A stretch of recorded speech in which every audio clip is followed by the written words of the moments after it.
কি করছো? নমস্কার বন্ধুরা, ঝুমকা অফিসিয়াল আপনাদেরকে স্বাগত।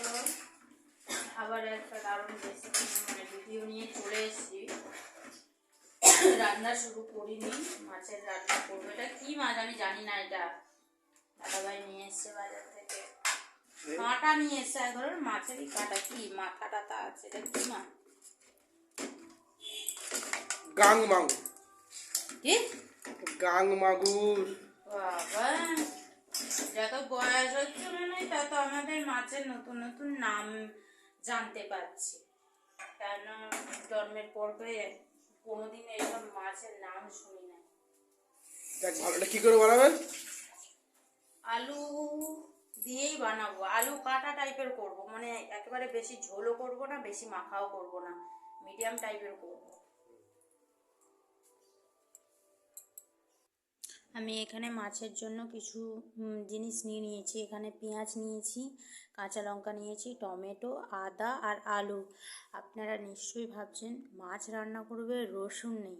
অবশ্যই রসুন দেবো। রসুনটা বাড়িতে ফুরিয়ে গেছে, দাদাভাই বাজার থেকে গেছে রসুনটা আনতে। আমি এগুলো কাটাকুটি করে নিই ততক্ষণে। এখানে কড়ার মধ্যে তেল দিয়ে দিয়েছে, এবারে মাছটা ছাড়বে। দাদাভাই মাছ ভাজছে।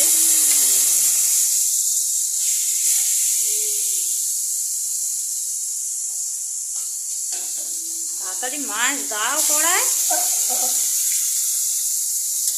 দেখেছ, মাছকে ফেলে দিল নিচের মধ্যে। আর দিও না, দিও না।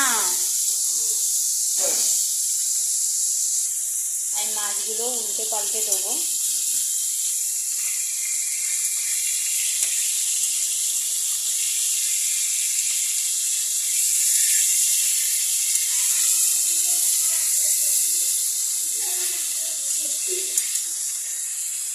এদিকে আমার মাছগুলো ভাজা হয়ে গেছে, সব মাছ। আর 2-3টের মতন এদিকে ভাজা হচ্ছে। এক সাইডে মাছ ভাজা হোক, আর এক সাইডে আমি আলুগুলো দিয়ে দিচ্ছি, ভেজে নেবো। আলুটাও ভাজা হয়ে গেছে, এই তেলের মধ্যে আমি পেঁয়াজটাও ভেজে নেবো। এদিকে আমার পেঁয়াজটাও ভাজা হয়ে গেছে, এবারে আমি মশলাটা দিয়ে দেবো। এখানে অ্যাড করেছি আমি টমেটো।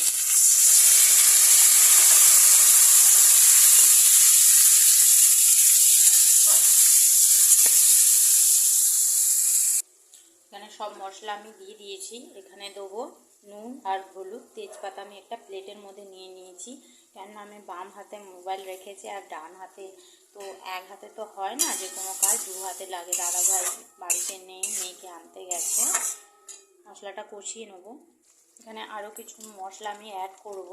এখানে আছে, আমি নিয়ে নিয়েছি জিরের গুঁড়ো, আর নিয়ে নেবো ধনের গুঁড়ো। আপনাদের কাছে একটাই আমার অনুরোধ, প্লিজ আমার ভিডিওটা পুরোটা দেখুন। আর পুরোটা অবশ্যই অনেকে দেখে না, অবশ্যই আমি অনুরোধ করব আমার ভিডিওটা পুরোটা দেখবেন আর সাবস্ক্রাইব করবেন। যারা করেননি কমেন্ট করে জানাবেন, এটাই আমার অনুরোধ আপনাদের কাছে। দেখুন আমার মশলাটা কষা হয়ে গেছে, তেল ছেড়ে গেছে। এবারে আমি জল দিয়ে দেবো, খুবই সামান্য অল্প জল দেবো, আলু সেদ্ধ মাপে। এখানে একটা ফ্রাই প্যান বসিয়ে নিয়েছি, তেল নিয়ে নিয়েছি। এখানে ডিমটা আমি ভেজে নেব। ডিমটা ভাজবো, কারণ আছে আমি এখন বেরোবো, হাসপাতাল যাবো চেক আপের জন্য, তার জন্যই ডিমের একটা অমলেট বানাচ্ছি। এদিকে ডিমের অমলেটটা রেডি। আলুটা সেদ্ধ হয়ে গেছে, মাছগুলো দিয়ে দেবো। আলু কাটা রেসিপি রেডি হয়ে গেছে, এবার আমি নামিয়ে নেবো রেসিপিটা। আমি তো আরও একবারও বলছি, ভিডিওটা যদি ভালো লেগে থাকে প্লিজ একবার লাইক করবেন, সাবস্ক্রাইব করবেন, কমেন্ট করে অবশ্যই জানাবেন কেমন লাগলো। প্লিজ অনুরোধ করছি ভিডিওটা আপনারা পুরোটা দেখবেন, আমার খুবই ভালো লাগবে।